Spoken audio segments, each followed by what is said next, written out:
Oh my stars, here we are, and it is time for another podcast. I guess I was just gonna say a Good Girl's Guide to podcast, but it's just a podcast. Okay, so I am so grateful that you were here. I hope that you have been enjoying however we've been connecting, whether you've been listening to the podcast up until now, if you have found me on other social media forms like TikTok or Facebook or Instagram, whatever. I am so grateful that you were here, and this is Rachel Vote.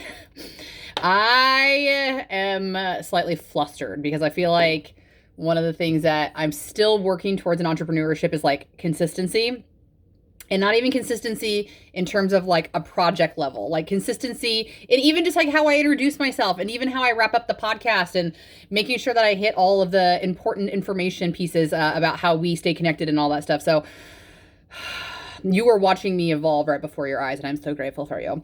So today's podcast, friends, I'm excited to talk about it. I know I say that a lot, but I have been filming these intermittently, so I haven't even uploaded any of them yet, which has given me a really great space in terms of creating when I really feel like I'm in the creative flow, I guess. And even though I have a whole list of like literally I had 52 topics of podcast things I could be talking about, I only really feel moved to film them when I feel moved to film them. And that's kind of how I'm trying to operate my business these days. So this is going to be a good one, I hope, today. Okay. So if you are new, hello and welcome. You're probably not if you are finding me because I'm very random.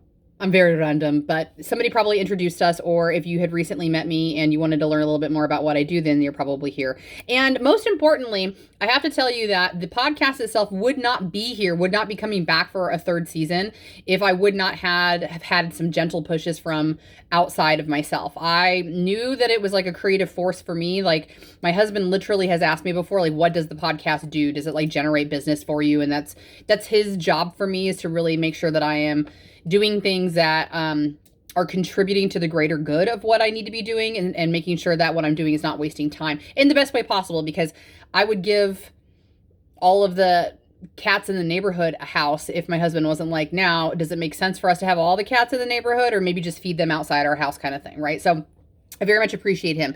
And where I was going with that was the fact that I was incredibly validated by having some other people reach out to me and ask me if I was going to be doing it again. So here we are. If you are new, the podcast is just kind of a drop in the bucket in terms of the free content that I provide to potential people who would like to either work with me, or if you just are somebody who's struggle busing in life and you just need a creative outlet, or you need some guidance or clarity, or even just a little bit of love that you're on the right path and you deserve to have happiness. That's exactly what I really like to focus around. My strong suit is intimacy. So if you're somebody who is trying to liberate yourself amongst pleasure and rewarded vulnerability, then you are in the right place. However, I also, within the last 3 to 5 years, really expanded that idea. Not only is it important because intimacy is affected by everything that we do, our wealth, our relationships of other kinds, our mental and physical well-being, our spirituality, and our purpose and our passion. It just, everything in general in life is connected. You might be struggling with your libido if your finances aren't so great. So that is kind of why the podcast was given birth to, and me really promoting myself on social media, because I had a really good solid foundation in business around intimacy and the opportunity to be a consultant in that field. But I love this. This is great. And so it really is validating to me when you let me know that you get something from the podcast or from following me on social media or have been to a party or whatever. So please keep that up. You really only help guide me in the direction of what people need from me most. I'll sit and talk on a podcast all day. I'll be on posting on social media all day long. But when I know what is most beneficial to people, then that's where I try to kind of gravitate towards. So continue getting into my inbox. Continue letting me know what you felt was most valuable to you. That is incredibly helpful. So thank you so much. You have more power than you think when it comes to getting what you want when it comes to content from Rachel. So thank you so much. So, and there's a link someplace, right? Linktree, like find me through all of the other methods or whatever. Okay. Make sure to share this, or make sure that you give it a little bit of love, again, because it is a completely free podcast. It's a completely free platform. That's how it works within this community. Okay. So, the conversation I want to have today is kind of a reflection of the spiritual side of growth, and then also kind of weaving in the correct consciousness around how to formulate your own reality. Okay. We've talked about this on like different podcasts and different types of methods and different types of genres and different types of even conversation. And today, what I wanted to talk about was kind of twofold because somebody reached out to me. So here's how this originated, I guess. All right. So somebody reached out to me and asked me if I'd ever heard of manifestation through orgasm. And it was via TikTok. They're like, have you ever heard of this? And I was like, yes, absolutely, I have. So if you're not feeling, well, and we'll come back to that. We're going to circle all the way back to what? I can manifest my life through orgasm? Yes, you can. At least I believe you can. That's a personal belief of my own. And it's a pretty fun one, so why not, right? So if you're not familiar with manifestation in general, we were going to have to like really kind of scale that back a little bit. And manifestation is really the practice of understanding that thoughts become things. So you yourself are in complete control of creating your reality. And if you have not taken my empowerment class that I created a few years ago, this is really the basis of that class. Like, I don't use words like manifestation. I don't even use a lot of woo-woo talk because not everybody's ready for that. And what I have found in development is that a lot of people are very earthbound. They're very much in this reality. I need to know the tips and the tricks, the actionable results to make me successful. And that's true because you have to play the game. But when I stepped into the realm of spirituality, it was a little bit of relief for me because it was answers to questions I couldn't get from science, but it was also a whole nother world in terms of belief. And if you've, I guess with that, if you've ever just kind of felt like something was missing, even if you are somebody who you're very successful in life, but you kind of just feel like something's missing, it could be the spiritual aspect of things. And so like a short version of this I want to tell you is because I spent a good probably 2.5 years deep in the world of spiritual thinking. And it was, again, a very large tool for me because it provided a lot of relief. It provided a lot of, I don't want to say clarity per se, because that comes from self and that comes from, your divine knowing about who you want to be and asking the right questions and doing the really hard work.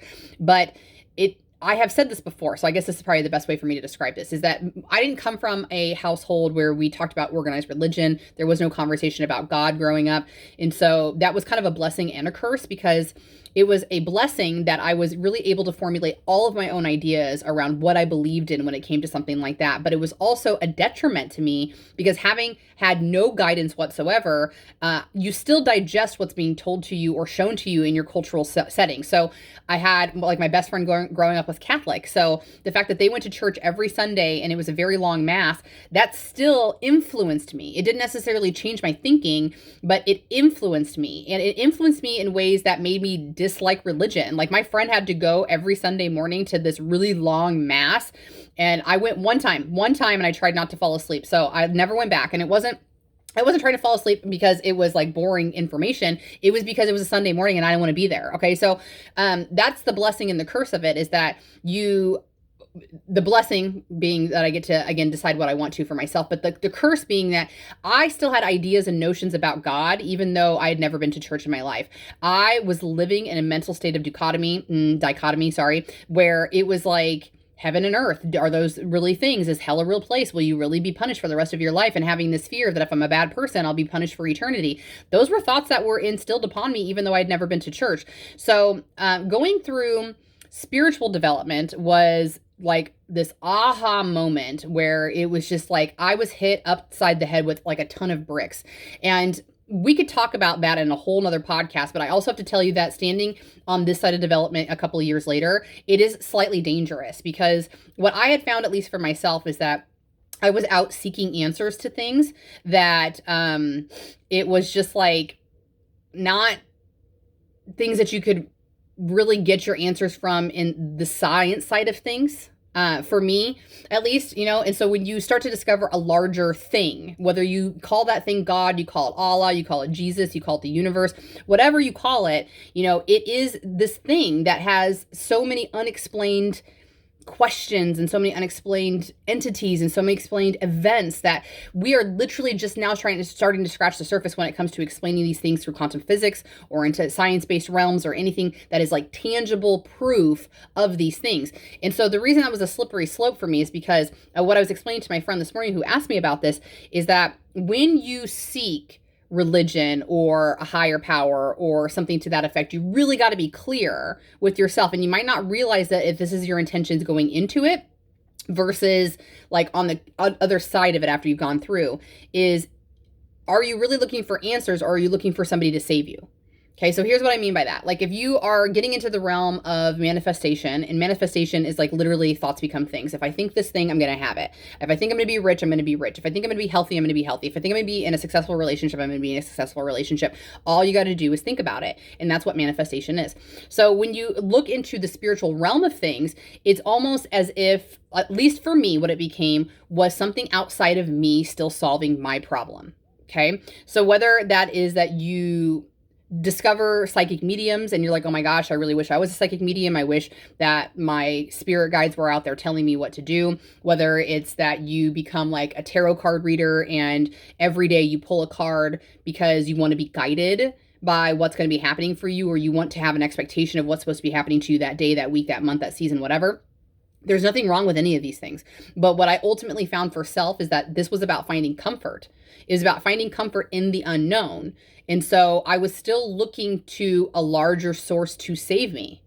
I still don't call it God per se. I think that God and universe to me are the same thing in terms of what other people are referring to. It's something that you cannot see. It's something that is bigger than you. It is something that you do not have all the explanations for, and we probably never will.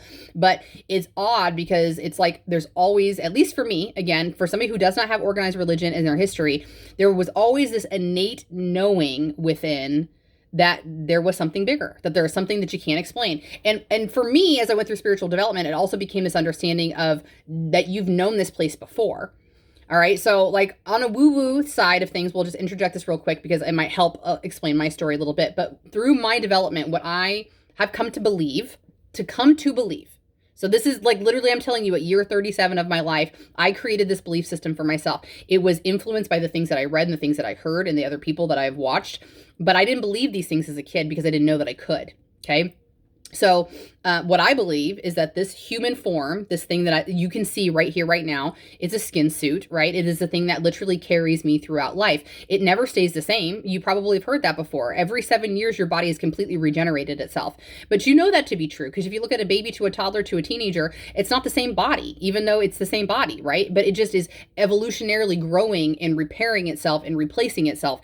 So it's just a skin suit. The thing that is authentically true about you that never, ever changes while you are living this full life is your energy. And you can call it your soul if you want. It's, to me, they're synonymous, but it may be different for you. But it is, right? Because when we pass away, the skin suit stays here. And when I started to have a small existential crisis about understanding self, it was this realization of the fact that your brain doesn't go with you either. Like, I was like, duh, I knew that. I knew that the organ stayed inside my skull while I stayed here on planet Earth, even after the body was done doing what it needed to do.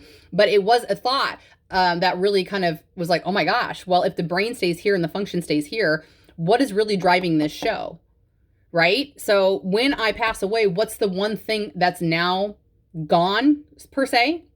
My life force. It's my energy, right?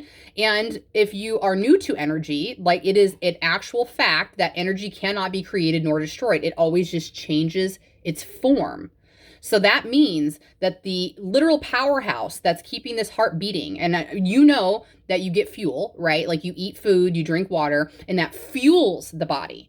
But it is not the powerhouse. It's not the electricity that makes this thing go. It's not the thing that makes this thing conscious. It's not the thing that makes this thing have thoughts, that has personality, that has values. That is your energy. And it is the thing that is the most constant about you your entire life. And so the reason I share that with you is because my woo-woo side thinks and believes that before I got here, this energy was someplace else because it had to be, right? And if it was existing in some way, shape, or form in another dimension or another body or another object here on Earth, that's reincarnation, sure, okay? But what I believe is that we all came from some higher energetic being.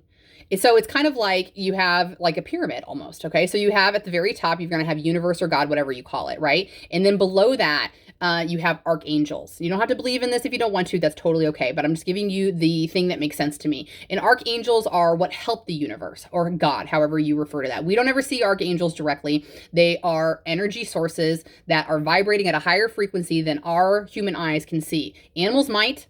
Okay, if you know humans, you know that we can only see a very small spectrum of light in existence. Small spectrum of light. Think about when you see the heat waves on a street in the middle of the summertime. you can see that happening, right? We call it an illusion, but it's really something happening. And what it is that it's heat waves. It's waves that we can't really see. We can see the movement with our eyes, but we're not actually seeing the actual rays, I guess, as you would say, the rays of that light. So when we really consider that, that's impactful, at least for me, because it proves to us that there's so much out there that we do not see. I'm gonna give you another example. How about like when you are in a room or near a room, whatever, that there's a little bit of light coming in through a window, okay? And so it gives you like this little sliver of that light. And within that light, you see particles floating around everywhere. Like they might be dust, they might be dander, who knows what it might, skin cells, okay? It's like everything just kind of floating around in that dust. And it's kind of gross when you think about it from that perspective, right? But to think about the fact that we walk through, we're not paying attention to that until we see it in that sliver of light, but we're walking through walls and walls and walls of particles like that all day, every day. And it's just something we don't see with the naked eye. So it really opened up my brain to thinking about how much don't I see? How much can I not see? How much can, it's not a limitation of me and my belief. It's a limitation of the eyeballs. That's all that it is. The eyeballs, because it's just a part of the meat suit, right? It's an extension of how you touch and how you taste and how you smell. It's how you see. And some of us can't see anything at all, but we still exist, right? And it doesn't deter that the sun and the sky and the grass don't exist. They still exist, but people who don't have the ability to see just don't see them, right? So that was very eye-opening for me, because when I started to understand there's so much out there that I probably will never know or never see or never understand, it opened up my heart to getting that. So this idea of tying back to archangels and being energy that you can't see or exist, we've all had moments where we felt like that was too weird to be a coincidence, right? That's too weird. You couldn't believe it. You couldn't believe it, right? That's angels. That's guides, in my opinion. And if you strip the word angel and guide away from it, what is it? It's just energy, correct? It's just energy in a different form. We are the ones that give it the title of angel, okay? So there's these archangels out there, and they are the ones that kind of, make stuff happen, and they do the things that they need to for God and the universe to make things happen, all right? Okay. But then beyond, right below your archangels, are like us, like our energy, not our physical beings, our energy. And I've read enough, and of course this could be completely made up, but I've read enough that it's such a consistent message that this is my belief system. My belief system is that before we come to Earth, we are sitting around with what we call our soul family. Your soul family are your best friends. They're your family members. They're your children. In this life, by the way, these are your angel family, okay? So y'all are sitting around as spirits and as beings, and when you're celestial, nothing bad happens, okay? Good and bad things happen in earth and earthbound experiences, and this is another thing that got to me, because this is a scientific fact, that Earth is the densest planet that we're aware of. It is the densest planet, meaning that gravity is just killer here. Like, we feel the heaviness. That is real. That's not made up. That's not religious. That's real. And so why I tell you that is because obviously I can't tell you what it feels like to be on another planet. I've never been. None of us have. There's never been a human being on another planet yet. There's been rovers and there's been explorations, but there's never been a human. So we don't really know what it feels like to be on another planet. And you couldn't really, because on another planet, you'd still be in a spacesuit, right? So you wouldn't know what it feels like. Would it be lighter? Would it be airier? Even if it was colder or the temperatures were different, how would it feel? How would the body feel to be on that planet? We don't know.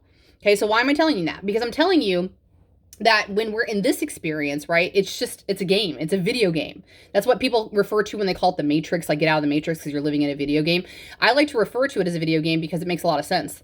It makes a lot of sense that somebody at some point would have created a video game being inspired by the game of life. Like, whether it was subconscious or conscious, or they delivered a message from the universe that, hey, it's the exact same thing. Somebody created a video game, and if you see how parallel it is to the way that we live our lives, then, that's where it started to make sense for me. So before we come to Earth to play this game, we are a part of our celestial bodies, our families, okay? And your families, again, if you believe in reincarnation, which I do, I believe. This is a theory that's way out there, and I really haven't discussed it out loud because theories are scary. Like, I could be wrong, yes, and it doesn't matter if I am wrong or right, but it's more about how people perceive your theory, okay? So if you're somebody who believes in reincarnation and you're kind of curious or nervous about, like, the universe and, like, what is it and God, at one point, we were something before we were human. Okay. And before we were this conscious form of humans, we were humanoid. So cave people, right? But before we were cave people, we broke off from other species. I just saw Neil deGrasse Tyson talk about the fact that mushrooms and humans used to be the same. At some point, we split off. I just hit the mic twice. Sorry. We split off. So it's not to say that we are mushrooms. It's to say that we have precursors in common with other plants and animals and things like that. And that's really, really cool because at some point there had to be the first conscious thing, the first conscious animal, the first conscious plant, or the first conscious humanoid, whatever it was. There had to be one of them at one time. It started off, as far as we know. Could be other theories. The other theories, if you're into it, are that aliens came to Earth and implanted consciousness into people. That's another conversation for another day. That's not what I'm talking about today. Okay, so I believe in reincarnation. I believe that the universe is experiencing itself. And I believe that we go through every single life at some point. And that is the point of life, is that we are here to experience it. And when I experienced it as patient one, right, it was probably a short life. I probably had no idea how to survive. I might have died from a common cold. I don't know. But then when I died and came back as the second conscious form, I had knowledge from the first conscious form to take into my second life. Most importantly, I had a worldview from that person's point of view. And then when that second version died, the third person came around and I had not only more under my belt in terms of survival, but I'm now building upon my experiences as the universe. So the reason I say that is because that was really woo-woo. Okay, I know. But I believe that's part of that's partially why the universe will never implode on itself, is because there's always going to be a new baby born to have a new experience for the universe to experience itself. Okay? Now, and that's the point. That's the point, is that like if you feel jealous of comparing your life to somebody else's, it's funny because like in my head I go, well, don't be jealous of that mountain climber. You were that mountain climber in a different life. Because time doesn't exist, by the way. Because if you're like, how is it even possible for Rachel to sit here and say that she is her now, but she thought she was me in a different life? Because time doesn't exist. That is another conversation for another day. But the truth of the matter is this. Nothing exists except for this moment here. This moment that I'm recording this doesn't even exist yet because you're seeing it at a different time. But this moment that you're listening to me talk is the only thing that exists. By the time I'm done speaking, it's already past, right? And we know that the future is not here yet, so it does not exist yet. The past does not exist. Did it happen? Yes, but does it exist? No longer. No longer. So that is how you can actually be more than one of, not you, okay, but you, oh my gosh, I'm about to go too far. I was going to say, yes, you could be existing on a different plane in a different dimension. That's a completely different story for another day as well. But what I'm talking about is our dimension, our timeline, where we are right now. So the reason why I can be me, but I could have been you, is because there is no past and there is no future. It's just all happening at once, okay? So if you're like, okay, that was me too for like 2.5 months trying to figure out time.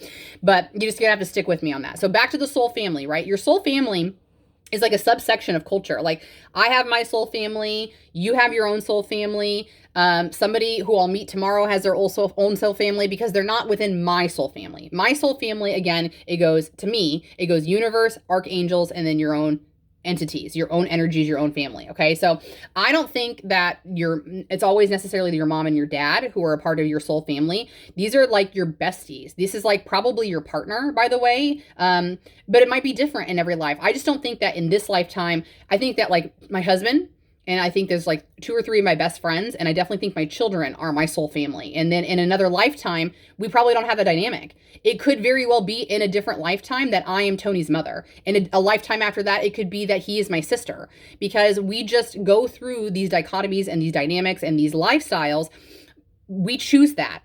We sit up as the soul family because in soul family land, which you might consider heaven, there is no good, there is no bad. It just is, okay? Because you're not living in your meat suit body on earth where it's dense. You're living as an energy being.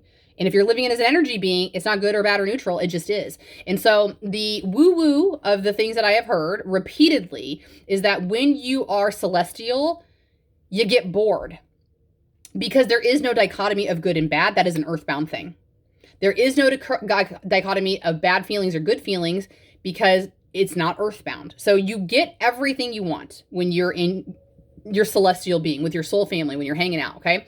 You get everything you want because that's just the way that it is, okay? And so when you're sitting there, it would just be the same way as in human form. If you had all the money in the world, if you had no job you had to go to, if you had no obligations or any bills to pay, you got to hear my heart when I tell you that that might sound like the dream job for a lot of us, but you would hate it. You would get bored immediately, okay? And I'm going to prove that to you because a lot of you already understand and know that I like to call myself a part-time entrepreneur. I'm a full-time human being. And sometimes this bites me in the ass because being a full-time human being means that other human beings are my top priority, meaning that even though I identify as a human first, I have tied for second as being a mom and being a wife, right? So when you think about that, that's really difficult because I don't put my entrepreneurship as like top 1 or 2. Being an entrepreneur really isn't even third. Like third is like being a traveler and being a good friend. But the need and necessity to make money is the dichotomy that I run into here when we're talking about this. Okay. But that's my point. Okay. Is that, as an example, we had a recent holiday. My youngest, if you did not know, I've been a full-time caregiver for 14 years. And so I'm just now kind of toe-stepping myself into being able to have the ability to even consider a business full-time. I'm not even there yet because my preschooler. Okay, so long story short, I'm still doing the full-time mom thing. I got to drop a kid off. I got to be at home to take a kid to the bus. I have to go pick up a kid from school, and then the other one comes home at 4:30. So realistically, if I wanted to be present for my family, I have 2 hours a day that I get to work on business. This is one of those. You're welcome. Okay, that's my point though, is that let's take, for example, when we were on a holiday break and my preschooler was out of for a week. She was out of school for a week. I love when my children are home from school, and I love the fact that I get to be home with them. We have hot cocoa days and crafting days and days we watch Bluey all day long, whatever. Okay, we're doing family-related things, okay? Days 1 and 2, great. I love being able to sleep in, have nowhere to go, wear your pajamas all day. Day 3 and 4, we've colored everything in the coloring book. We have painted I don't know how many rainbows. Day 5 and 6, we're watching the birds eat out the window for what feels like the 48th hour in a row. Okay, so you see where I'm going with this, right? Like, even though I enjoy being a full-time human and I wouldn't trade being a mommy for anything, and the fact that I get to be present for my kids as well, but those are only small portions of my fulfillment and purpose and passion for being on planet Earth. As I've said repeatedly, as you know, we're here, right? The thing that really fulfills me, aside from helping my own family, is watching other people gain skill sets to feel good about themselves or to just feel capable about themselves, to even just be able to relate to another human being on a human level, whatever it is. And so by day 4 and day 5, I'm getting itchy. I'm getting kind of restless, right? Because I miss that. I miss the creative action, the creative forces, the creative flow that I receive when I get to be in this mindset. So you have to hear my heart when I tell you that just because you're so distracted by your full-time job or your 9 to 5 or you're out making somebody else's dreams happen and not your own, you don't want to be catered to hand and foot. You just do not. You don't want somebody to be always taking care of your problems, even though it feels like you do. Safety and security is what we're always searching for, but you will become bored. You will. And so that is exactly what happens to you as your angel self, is that when you have everything you want, it's just like, what now? So when you are ready to begin a new adventure, you and your soul family, you sit down and you decide you're about to play a game. You're going to go to Earth and you're going to play a game. Whether it is that now I'm the matriarch of a family and I bring in millions of dollars a year and my husband never works and we have 3 beautiful children. That's game number 1. Game number 2 is where maybe I'm the husband and we don't get along so well in our relationship and we have to really fight to want to be with one another and discover what our skill set is and our strength with each other. And that's the massive lesson that I learned throughout that lifestyle, is that how important marriage is. And maybe in another life, it's that I have a child who has special needs, and whatever the lesson is behind that, be unconditional love or time and patience or acceptance of somebody in their full self, whatever it is, you sit down and you play that game where you all create a soul contract. This is the role that I'm going to play. I'm player 1. That's the role you're going to play. You're player 2, player 3, player 4. How will we interact with each other? What are going to be the hurdles that we possess during this lifestyle or this lifetime? And what are we going to set a goal that we are really going to achieve in this lifestyle? So you sit down, you make these soul contracts. And as soon as you're ready to play the game and plug in your controller, something magical happens. Is that part of the game is that you choose to forget that you are a soul. like a higher self, that you have the ability to have everything that you want. You give yourself the gift of amnesia because the game is less fun if you know that at the other end of it, you get everything that you want. The game is less challenging if you don't know that you have a skill set that you have to achieve. And I'm also going to say, by the way, that when you become aware of this, or if it becomes your belief system, it doesn't make your life any easier. Just because I believe that I have a higher self, just because I believe that I have access to becoming a soul that, resides in this really cool, energetic state or whatever, that doesn't change that I signed up for this game, that I am Rachel Vote in this game. Game 37 or level 37 is where I'm at this year, right? So that's the fun of it, quote unquote. Like I see, I can imagine some of you feeling like this does not feel like a game and I am not having a good time. I know. Okay. I know. Remember, I have gone through an actual existential crisis on social media in this lifetime. Okay. I get that. I have gone through mourning the fact that I really believed that my purpose in this lifetime was to be a coach or an entrepreneur and a big scale entrepreneur. But here we are 10 years of doing that and I'm very part-time. Right. So, that's it. Okay. That's the game that you're here to play. And, you decided that. All right. And why I like that, by the way, is because for a lot of people, you might beat yourself up about where you are. And what that did for me was give me just awareness and understanding, and even to be able to let myself off the hook a little bit. It's like, oh, okay, I don't have to take this as seriously as I was, because it's just a game. It is just a game. And why that's fun and freeing is because if you play your favorite video game, you have multiple lives. You know that you have bonus entry levels, or bonus levels, I guess I should say. You know that you have shortcuts. You know that you have things that will make your game easier. And that is not different than in a game of life. You just have to figure out what they are for this lifestyle, okay? So this actually kind of brings me, though, back to where we were coming from, right? Is because, like I had said, is that the discovery of knowing that you are a higher self, or that you have this entity or this energy, that doesn't let you off the hook for actionable results in your lifestyle. It just starts to piece some of the puzzle to the questions that you might not have been able to answer before. So when we're looking at then incorporating these tools into your everyday life with manifestation and being spiritual and so on and so forth, by the way, I will use this as an opportunity, by the way, that if you are not currently working your way through finding some form of meditation for yourself, you should. Because again, as we start to explore more of the woo-woo side in science, I don't remember what the actual title is. I'm going to say like somebody who studies brains, or neurologist maybe. But there's so many people that are on the internet talking about that is like one of the most easy and efficient ways to get into really good headspace is meditation. So it can change your life, literally, okay? And if you're not like a sit in a room and turn on some music and light some candles and cross your legs kind of person, please know that that is only one form of meditation. And that took me a few years to really understand. I thought that making massive change in my headspace was going to require the discipline to sit in a completely quiet room and shut my brain off. That is not what meditation is. And that is not how it works. Okay. If you were to just be silent for let's give it 10 seconds here. I'm going to watch my clock. 10 seconds.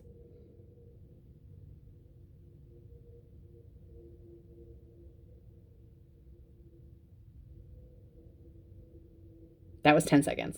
All right. And it feels like a friggin' lifetime, right? Like, did you check your phone? You're like, are you sure she didn't like exit out of this podcast? Are you sure that I don't have a bill to pay? Are you sure I can't go to something? Did your brain like immediately just start running with the next thing that you had to do today, or just implement some kind of thought for you? Well, it's your brain's job, by the way. That's the whole purpose of your mind, is to think for you, okay? So understanding that you're never going to stop your thoughts. Like, that's not the goal of meditation, okay? Like, I really thought it was, but it's next to impossible. And some of you are better at it than others, but I am a mind wanderer. My brain moves faster. I know that, than the average person who processes 60,000 thoughts a day. That's the average person. I know I am more than that. Okay. So the goal of meditation is not to shut the brain off. It is to basically make it a companion of yours and to understand it. So when we can really grasp and understand brain's job is to produce thoughts, then we have to understand, but the reason I'm frustrated is because the majority of the thoughts I'm thinking are negative. They're not supportive. They're critical. They aren't encouraging. They are, who do you think you are kinds of thoughts. That's the discernment that you have to work towards understanding. Okay. That was a very pivotal point in me when I first started with an in-person life coach, was and I guess I would be in conjunction with talk therapy, I should say, because my therapist, I've said this before, but it bears repeating always, that she was the person that not only helped me to understand that there was a difference between a growth mindset and a fixed mindset. I still consider myself an incredibly intelligent person. I did not know that. I did not even realize that my brain was trapping myself into thinking that everything about your life is the way that you have to be. You can't go back on the belief systems that you were taught by your parents, teachers, pastors, and caregivers. You can't be a hippie because you weren't raised to be a hippie. You can't have a certain aesthetic because it doesn't fit in with everything that you were taught about yourself growing up. Those were all things that I didn't even know I could change. I really didn't know that. I thought that it was just like being in a mental space of absolute depression all the time, feeling stuck. So when I first started to understand growth mindset versus fixed mindset, that was a game changer. Okay. But then to take it one step further was to understand that there was somebody running the show in my brain. Okay. I know that if you're listening to this podcast, you can't see that I'm tapping my brain.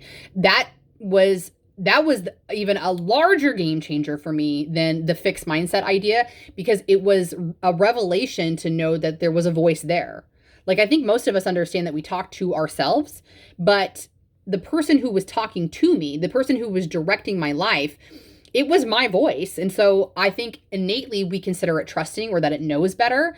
But she was so critical. Like, my therapist literally gave me the challenge to be aware of the voice that was speaking to me and really listen to her. She's like, try it for a weekend. Try it for a weekend. And I remember so vividly, I was in the car with husband. I think my kids were in the car too. And I can remember disassociating. So I'm like looking out the window, right? So I'm not looking at whatever's at the window because my eyes are glazed over and I'm really paying attention to whatever's going on in my head.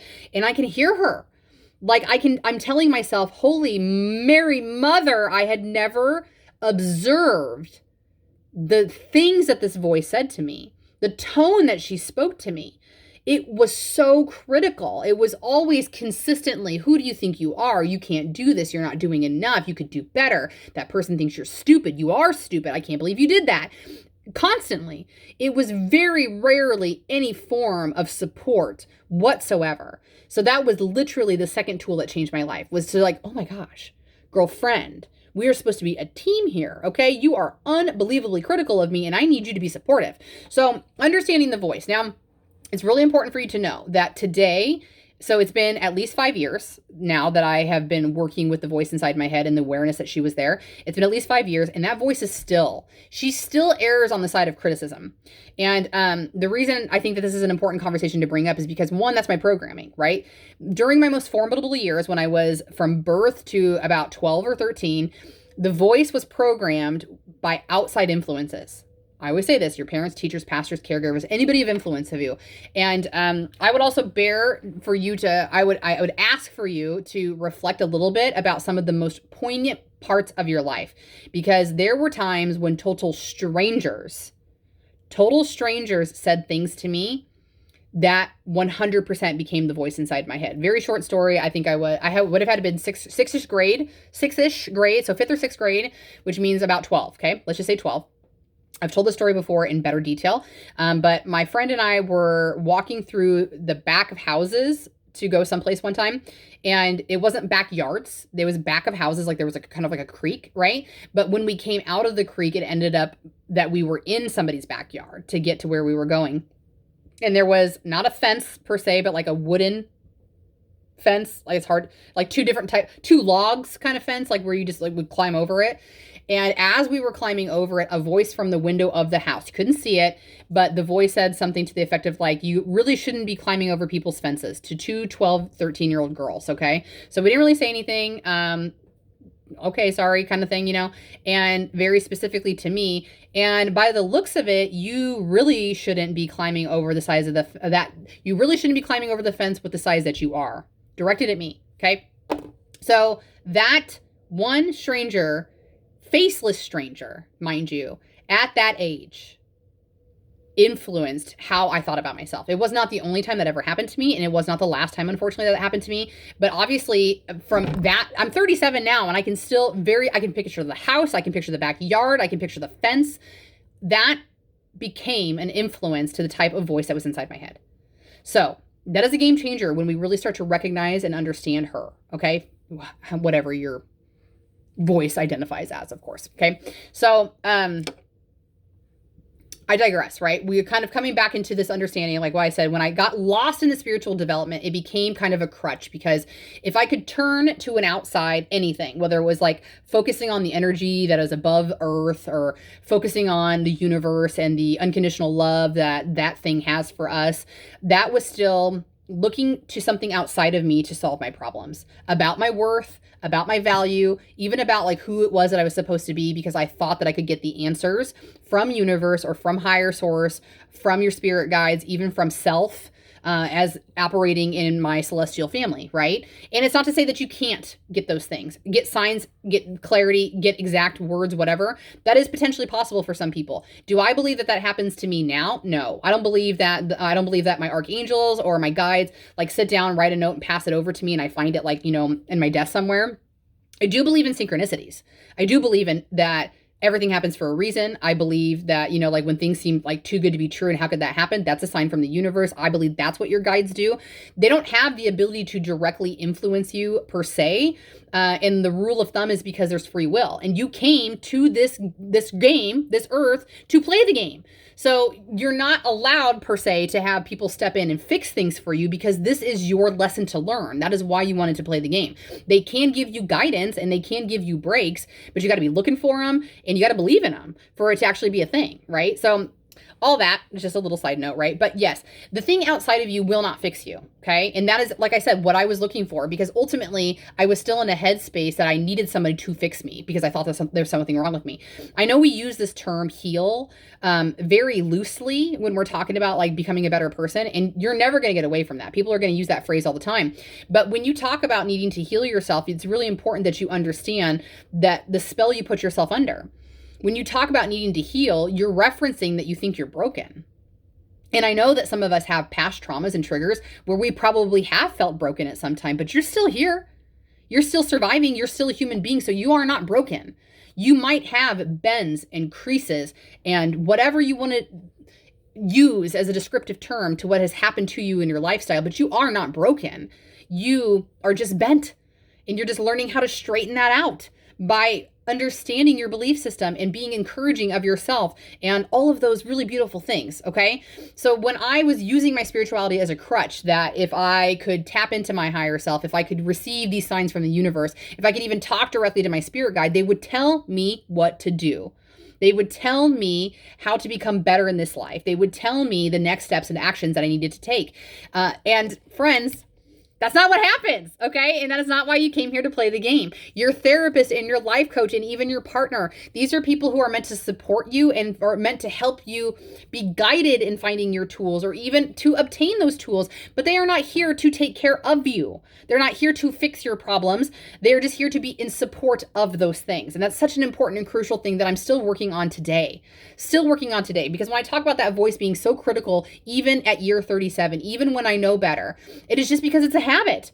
It is because for 12 years of my life, it was on repetition. It was the thing I heard the most. And so even though I've been in a headspace for 5 years about how to talk to myself better, that does not undo the years of programming. So year 0 to 12, and then the years of practice from years 12 to years 32 that I was using that habit, that critical voice, the pulling of my history and my past of what other people had said to me. So quite literally had been used for 32 years. It is inevitable that it's going to take me more time to reprogram my mind. Now I'm in a place where I can catch it.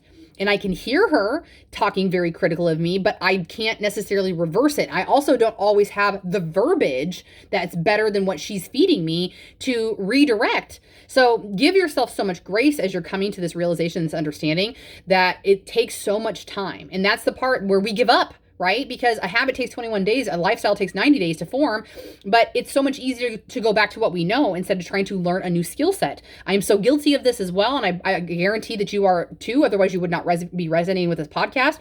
But that is the end goal, friends, is it is just to develop more stamina to get to the better feeling pattern for yourself, the habit, so that you can get to being more successful or more joyous or more flowy or whatever it is that your goal is. So when we talk about manifestation and talk about being able to manifest through sex and orgasm, yes, I don't even know if we're going to get there. We have like 15 minutes left, but that might have to be a conversation for another day. We'll see. But when we talk about manifestation in the woo-woo side of things, right, you have to understand that it's really just language and verbiage that we're talking about. I like to refer to this when we don't give consideration enough to the words that we're using. There's a reason why we call it spelling. Okay, spelling is a spell. So if you don't directly believe in witchcraft and potions and chants, and I disagree with you, but you don't have to believe in those things. But what I would beg of you to think about is that if a belief is just a thought we think all the time, which is true, that is true, right? You're not born with a belief system. You aren't inherently a baby and you have an opinion about pro-life or pro-choice. You're not a baby and you have a decision about being left or right. You don't have those things. You are indoctrinated into those things with the best intentions by your community for the most part, but it's not always good. If you have discord about who you think you are, that means at some point in your belief system, somebody kinked the hose. Somebody fed you something you did not believe to be true, and now you have discord. That is why you have misalignment. That is why you don't feel fantastic about yourself, is because the thing inside of you is disagreeing with the thing you were taught on the outside. That is discord, okay? So it's a whole thing, of course, to be trying to figure this out about who you are, who you want to be, and does it align with who I have been operating from? And most often, no, that's why people come to me. People align with me because they are starting to dissect that in their real world. So when we talk about spelling, you don't have to believe it on a woo-woo level that I am having a voodoo doll over here and I'm creating a spell. Spelling. If you're using the same words over and over and over and over and over again, which you are, you're limited to your vocabulary if you only speak one language, first and foremost. I do too, so I'm not like catching any crap to you about that. What I'm saying is that spelling is that. We put spells over ourselves because if we're using the same words all the time, we are creating a belief system. Whether we are regurgitating what we were told by our mom telling us that we're perfection or our mom telling us we're not good enough, both of those things are detrimental, by the way, because you can't be perfect. So that's just setting up for disaster in another sense and form, right? So if we're using these words, we are creating spells that we ourselves are in. We are in our own spells. So thoughts become things because they do. If you think a thought all the time and it becomes your belief system, I think I think I'm well, I think I'm healthy, I think I'm whatever. All these words you can go to associate with being well, okay? That becomes your belief, right? If you sit around and you think even on the autopilot brain, right? Even if you're not consciously aware of the voice inside your head, if that thing is always telling you, who do you think you are? You're not good enough, you're fat, you're ugly, you're whatever, that will become your belief system.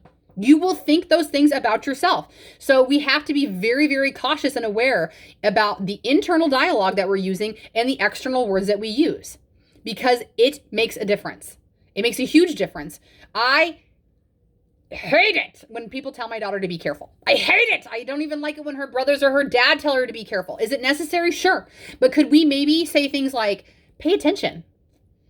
Because it's so important, especially for young girls. Girls especially are coached to be careful. Oh, don't do that thing. Oh, it's too dangerous. And then what does it fosters an environment for women especially, but all human beings, to be fearful. Watch out for that thing. Watch out for that thing. Watch out for that opportunity. Watch out for that person. How about we choose words like, oh, pay attention? Because if she's doing something dangerous, but I'm asking her to pay attention, she's going to pay attention to where her little feet are or where her little hands are to make sure that she is safe, but still able to do the thing. If I say, whoa, whoa, whoa, whoa, whoa, be careful. Be careful. It's going to scare her to not doing the thing again. This is true of lots of words and phrases that we've been using. So it's so important that you understand that, right? So just switching it around. So another example, right? I don't want to be alone is completely different than I want to be in a relationship with somebody who complements my worth, right? We are all out here operating from fear. So even if I say I want a partner, what is the underlying emotion that's driving that statement? Is it, I don't want to be alone, so I want a partner? Or is it, I want to be in a fulfilling relationship, so I want a partner? Do you see the difference in the energy between those two? Okay, so we have to pay attention to the words that we use, because that is why I say spelling is a thing. Spelling is spells, okay? The words that we use, the words that we say, even if we've been using them for so long that we don't actually think about the literal translation that it means to us, Our subconscious does. And our subconscious runs everything. And the subconscious becomes the voice inside your head. The consciousness is me right now. The consciousness is me choosing to fix my hair because it is making me feel a certain way. But the consciousness is me like, oh, that's it. That's the outside that I'm choosing.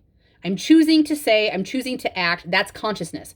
But the subconscious drivers are what really run the show.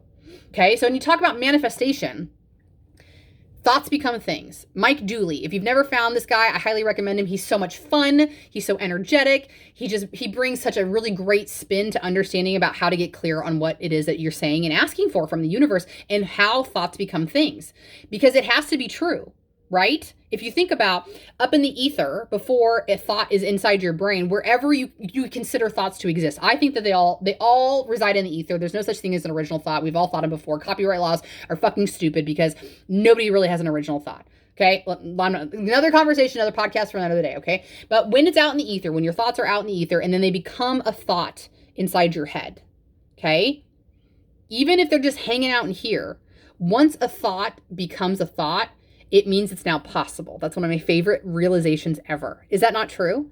That once we realized or thought about the fact that we could have indoor lighting, we learned to harness electricity and create a light bulb. We did not, but Thomas Edison did. Once we thought that there had to be a more efficient way to cooling your home, right? We created air conditioning. So you could go on with this on anything. Anything we've ever created had to be a thought first. And then thoughts become things.